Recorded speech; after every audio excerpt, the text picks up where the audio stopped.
What is going on, YouTube? Lamont at large, and today I'm coming to you from Hazelwood Cemetery here in Springfield, Missouri.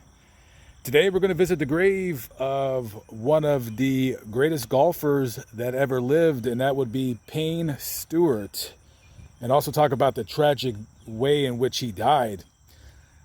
If you don't know who Payne Stewart is, you probably are not a big fan of golf. I am not, but what I do remember Payne Stewart when I was a younger kid was the way he dressed when he would play golf. He would dress kind of like how the old style golfers would dress back in the 1930s and 40s. And he would dress in these really colorful outfits. And a lot of times when I would be watching, sports highlights, and they would show the golf highlights, and they would talk about Payne Stewart, I would always wonder, what color is he wearing today? What color hat? What color shorts? I mean, he's very, very colorful ensemble, to say the least. So let's talk about what happened to Payne Stewart really quickly. So on October 25th, 1999, Payne Stewart had, excuse the barking dogs, by the way. So Payne Stewart took off from Orlando on a private Learjet on October 25th, 1999. He was on his way to Dallas, Texas, the airport there, and then he would take a limousine up to Frisco, which is about 30 miles north of Dallas. He was going to consult some developers for a design of a golf course that they were building up there. And then after that, he was going to fly down to Houston, Texas to play, and I believe it was called the Ryder Cup. Don't quote me on that, but I believe that's what it's called. So he gets on the plane with 5 other people. He has a couple of business partners, Robert Fraley and Van Arden. The golf course designer, Bruce Borland, and then you had a pilot and a co-pilot, Captain Michael Kling and Stephanie Bellagarig. They take off about 9 a.m. out of Orlando.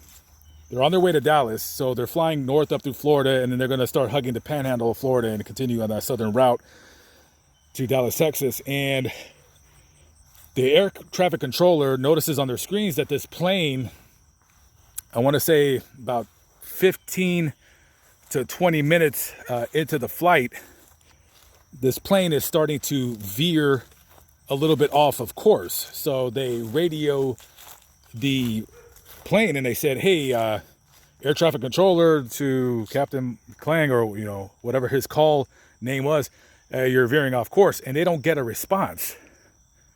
So they're frantically trying to call the plane. Nobody's answering. So they get kind of concerned.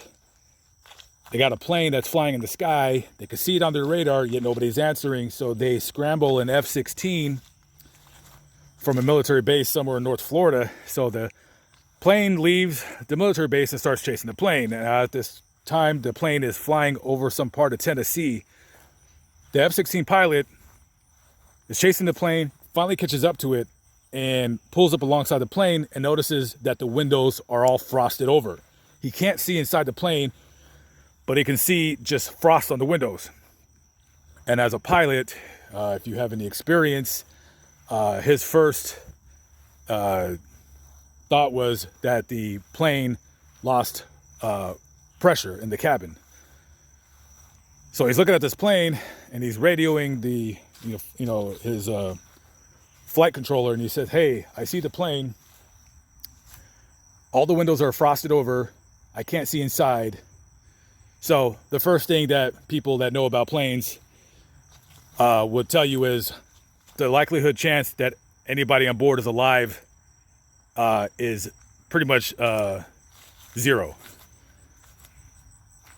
So they're now figuring to themselves, okay, everybody on board this plane is dead, yet the plane is flying on autopilot. They scramble a couple more F-16s to take over, monitoring the plane as it's flying across the country on autopilot with 6 dead corpses all aboard.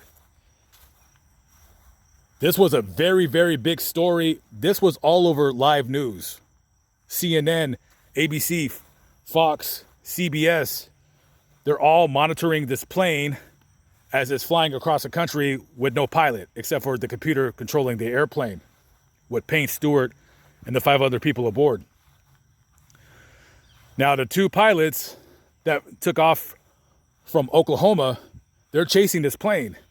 Now, according to flight logs and the amount of fuel that was on board and the flight trajectory, they're guessing that about the time the plane is going to run out of fuel, it'll be somewhere in the South Dakota area of the country.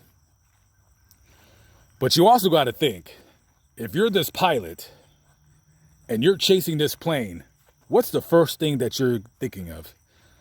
Well, of course, it's, do I got to shoot this plane down? What if this plane crashes into a major city? Dozens of people can get killed. So they're just closely monitoring the situation, and the plane's going and going and going. And finally, the 2 F-16s, they pull off, and then, a new F-16 from another base joins the chase. And the last pilot radioed that, again, he went right up to the cockpit and could not see inside. Again, all the windows are frosted over, but yet they're pretty sure that everybody's dead. So about a few hours into the flight, in a town called Mina, South Dakota, the plane starts doing barrel rolls, and one of the engine catches fire, and then the plane just starts spinning and spinning and spinning and spinning, and it just landed right in the middle of, I believe, some kind of a cornfield in Mina, South Dakota. No buildings around. The closest building was miles away. The impact of a plane falling from 30,000 feet made a 12-foot deep size crater in the ground. And Payne Stewart and everybody else aboard were tragically killed. This story I remember from when I was a kid. This guy, at the time of his death, he was on a roll. He had just won Pebble Beach just a few months earlier in that year, and he also won the 1999 U.S. Open. This guy was one of golf's hottest stars at that moment, and his life was just taken away. After the crash, the FAA and NTSB did their investigation. It was determined that the plane's the computers were supposed to, pressurize the cabin, and it failed. So this is the grave here of William Payne Stewart, January 30th, 1957 to October 25th, 1999. And this is the Stewart family grave. I did not know that Payne Stewart was from Springfield. A very, very tragic and odd end to a man who had it all. A beautiful wife, beautiful kids, money, fame. This guy was on an absolute roll. A lot of people had described him as kind of hard to get along with earlier in his career, but he almost had like some kind of a spiritual renaissance. And, to be tragically just die in such a weird fashion and have the whole country that was tuned into a television just monitoring this and watching as this plane crossed almost the whole country and then just crashed right into the ground. And I would like to think and hope that everybody on board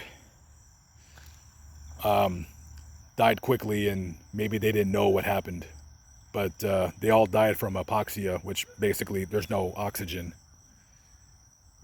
And you can only imagine the temperature in the air that high up. So I'm pretty sure they all died painless, and they probably went unconscious really quick and they didn't even know what happened. So rest in peace to a true PGA legend, Payne Stewart. All right, guys, be safe out there. I'll catch up with you on the next vlog. Peace out.